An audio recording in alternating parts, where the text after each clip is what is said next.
All right, let's dive in. We're going to talk about a woman who wasn't just some footnote in history. She was a force of nature that actually shaped it. She didn't write the great philosophical works herself, but you know what? Without her, some of the most famous might never have been written at all. And this is where it gets really interesting. One of the most monumental works of philosophy ever, Nietzsche's Thus Spake Zarathustra, was basically born from the absolute pain of his encounter with her. I mean, how does something like that even happen? People described her in so many different ways. To some, she was a brilliant intellectual partner. To others, she was this seductress who kinda collected great minds. But to everyone, she was a puzzle that nobody could quite figure out. So that's the big question, right? Who was this woman, Lou Andrea Salome? And what was her secret? What was the source of this incredible power she had? Well, the answer is a lot more complex than you might think, and it points to a really fascinating psychological archetype. For some, she was just a purely destructive force.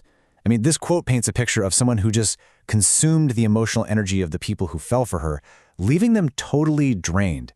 But that, believe it or not, is only half the story. And here's the twist. The psychotherapist Paul Bure, he saw both sides of it. He called her a kind of evil woman, but in this almost mythical sense, like she was this chaotic force that, paradoxically, ended up sparking creativity and genius. So yeah, she might have shattered some egos, but what she produced, that was undeniable. To really get a handle on this, we've got to look at the evidence. And let me tell you, the trail of brilliant men who were just captivated, and let's be honest, often broken by her, is absolutely astonishing. Let's just look at three of the big ones.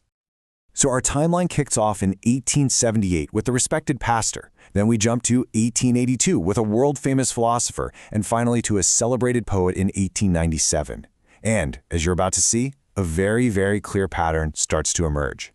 First up, Pastor Henrik Gillett. Now, this guy was a big deal, a charismatic intellectual leader in St. Petersburg. He was 42 years old when he met the 17-year-old Lou Salome, and from moment one, it was just completely spellbound by her mind and her intensity. So, of course, Gillot falls hard, and he proposes. Salome's reaction? She was horrified, rejected him flat out. And just like that, he becomes the first in a long line of famous men to fall victim to this lifelong, unfulfilled obsession with her. Okay, now for the most famous case of all. 4 years later, she meets the German philosopher Friedrich Nietzsche. And from their very first encounter, he was, in his own words, completely overwhelmed.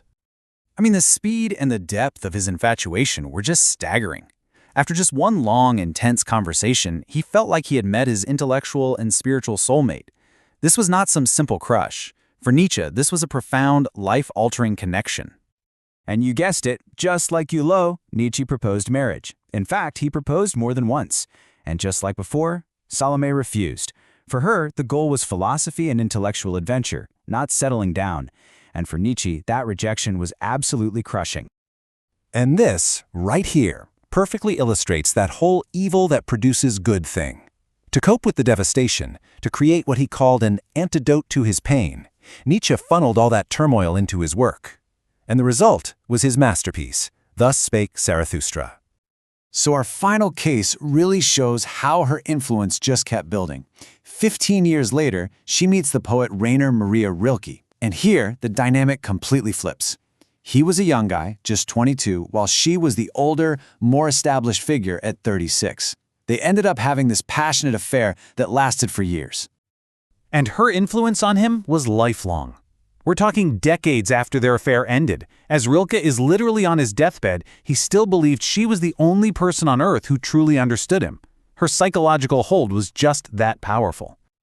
So what explains this pattern, this incredible power to captivate, to inspire, and to devastate? Well, the answer lies in a very specific and pretty fascinating psychological archetype. It's called the masculine dandy. And no, this has nothing to do with clothing or style. It's a deep strategy of seduction. The whole idea is to completely flip the script, to reverse that traditional power dynamic where the man is usually the pursuer and holds the upper hand. So, how does it work? Well, it's built on a few key traits. The dandy seems totally independent, like they can be cool and detached.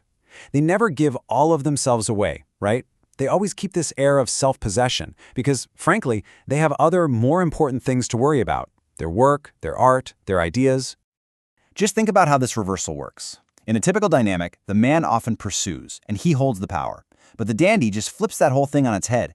Their independence and detachment make them the object of desire, and that forces the other person into the vulnerable position of being the one who's chasing. Okay, so let's bring this all back to Lou Andrea Salome.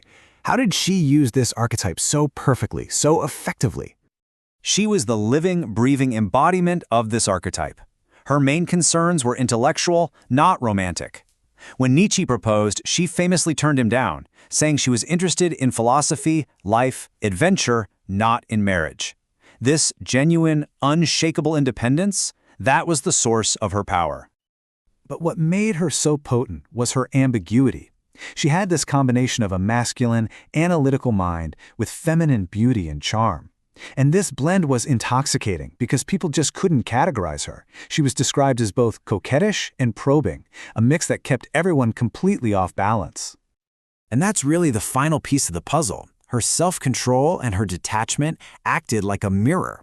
It stirred up all these repressed feelings in these men and forced them to deal with their own neediness and their own vulnerability. She broke taboos just by being herself, and that powerful effect led to both personal devastation and incredible creative brilliance. Which leaves us with a final thought. Lou Andrea Salome mastered this whole reversal of expectations over 100 years ago, but as the traditional rules of gender and romance keep changing and blurring, you kind of have to wonder, is this archetype, the independent, detached dandy, not just some historical curiosity, but an increasingly powerful force in our own time?